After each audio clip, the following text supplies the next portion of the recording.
Hello बच्चों, तो हम पढ़ रहे हैं polynomials exercise 2.2। Find the zeros of the following quadratic polynomials and verify the relationship between the zeros and the coefficients. आज हम इसका फिफ्थ पार्ट करेंगे। टी स्क्वायर माइनस रूट 15 है हमारे पास, इसका हम सोल्यूशन करने वाले हैं। तो कैसे होगा इसका सोल्यूशन? देखिए, हमारी जनरल इक्वेशन जो होती है a x square plus b x plus c होती है, लेकिन यहां पर दो ही टर्म्स हमें दी गई हैं। अब इसको कैसे सॉल्व कर सकते हैं हम? इसको सॉल्व करने के लिए हमें क्या करना है, टी स्क्वायर माइनस 15 हमने लिख दिया। अब इसको हम ऐसे भी लिख सकते हैं ना, t square minus root of 15 का स्क्वायर। अब आप बताइए, स्क्वायर रूट कट हो जाता है, फिर क्या बचेगा? 15 ही बचेगा।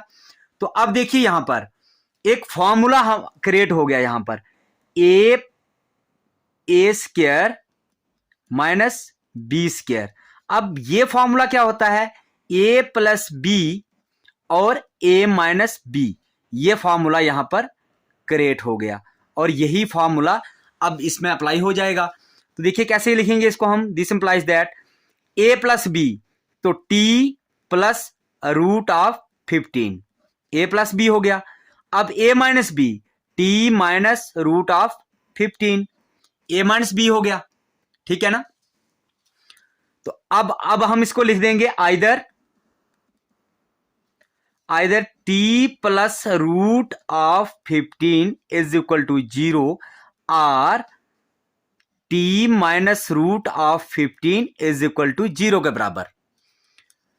टी इज इक्वल टू, इसको इस साइड ले जाएंगे, माइनस रूट 15 हो जाएगा, और टी इज इक्वल टू, इसको इस साइड ले जाएंगे तो ये प्लस का 15 हो जाएगा। अगर माइनस का है तो प्लस का हो जाता है, अगर प्लस का है तो माइनस का हो जाता है। तो लास्ट में हमें क्या लिखना होता है यहां पर, देयरफॉर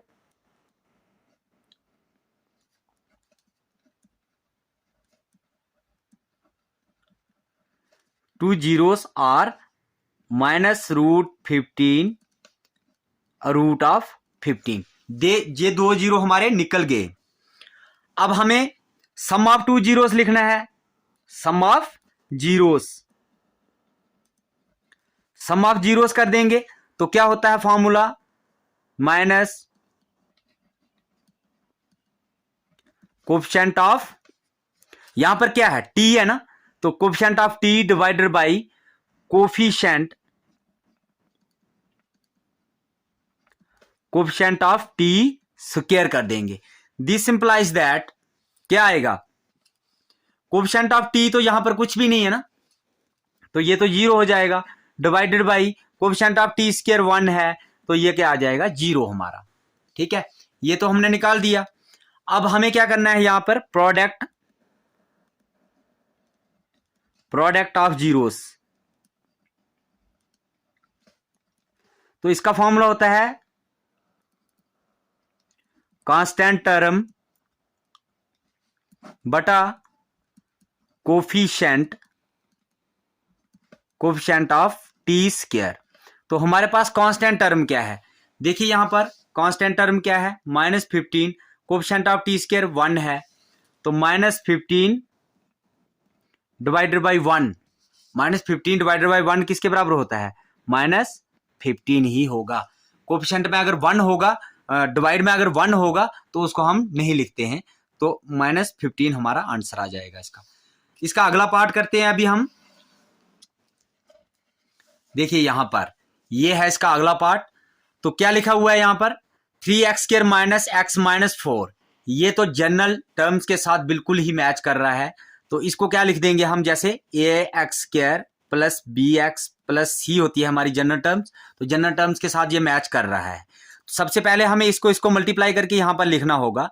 तो लिख दीजिएगा 12x का स्क्वायर आना चाहिए हमारा मल्टीप्लाई करके, और पहले 2 का टेबल करते हैं हम। 6 2s आर 12 होता है, 6 2s आर 12, 6 और 2 कितना 8 होता है, 6 में से 2 निकालो 3 रहता है, नहीं यहां पर हमें तो 1 चाहिए ना। तो अब क्या करना है, 3 से करते हैं, 3 4s आर कितना होता है, 12 होता है, 3 प्लस 4 7 होता है, 7 तो नहीं चाहिए, 4 में से 3 निकालो तो 1 आ जाएगा। देखिए अब 2 के टेबल से नहीं, 3 के टेबल से निकला, तो लिख दीजिए यहां पर 3x का स्क्वायर सॉल्यूशन में 3x का स्क्वायर। अब आंसर किस में चाहिए, माइनस में चाहिए ना आंसर, तो हमें क्या करना है, बड़ी टर्म जो होगी वो माइनस में लिखनी होगी और छोटी टर्म जो होगी वो प्लस में लिखनी है। लिख दिया हमने। इसमें से कॉमन क्या निकलता है, x कॉमन निकल जाता है। 3 माइनस 4 3x माइनस 4 आ जाएगा यहां पर कुछ भी कॉमन नहीं निकलता, 1 निकाल दीजिएगा, 3x माइनस 4 आ जाएगा। अब x प्लस 1 तो हम एक साथ लिख सकते हैं, 3x माइनस 4 एक साथ लिख सकते हैं। ये दोनों टर्म्स एक जैसी आ गई हैं, बिल्कुल आ गई हैं। दिस इंप्लाइज दैट, अब लिखेंगे either x plus 1 is equal to 0 और x 3x minus 4 is equal to 0। x is equal to, इसको इस साइड ले जाएंगे माइनस का 1 हो जाएगा, और 3x इसको हम उस साइड ले जाएंगे तो प्लस का 4 हो जाएगा। This implies that x is equal to क्या निकलेगा, 4 डिवाइडेड बाई 3। 2 जीरोस निकल गए, एक माइनस 1, 4/3 निकल गए। तो हम देयरफॉर लिखेंगे, देयरफॉर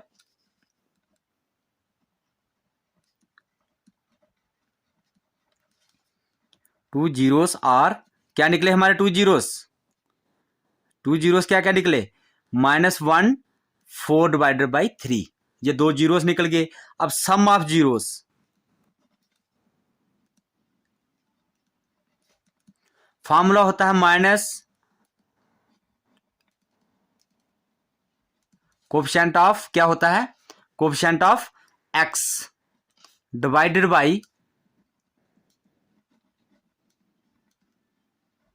कोफिशिएंट ऑफ x का स्क्वायर। तो लिख दीजिएगा माइनस कोफिशिएंट ऑफ x क्या है, -1 है, -1 divided by coefficient of x square क्या है, 3 है, तो माइनस माइनस प्लस 1/3 आ जाएगा। ठीक है। ऐसे ही product of zeros,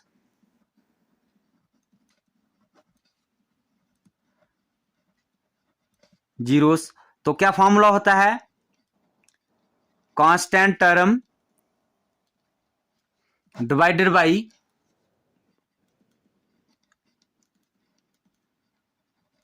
coefficient of x square. तो कांस्टेंट टर्म क्या है हमारी, कांस्टेंट टर्म देख लीजिएगा, -4 क्या है, -4 divided by coefficient of x square क्या है, देख लीजिएगा 3, ये आ गया हमारा आंसर। आई होप आपको ये क्वेश्चन समझ आया होगा। हम आपको मिलते हैं इसके अगले क्वेश्चन में। Bye bye, take care students.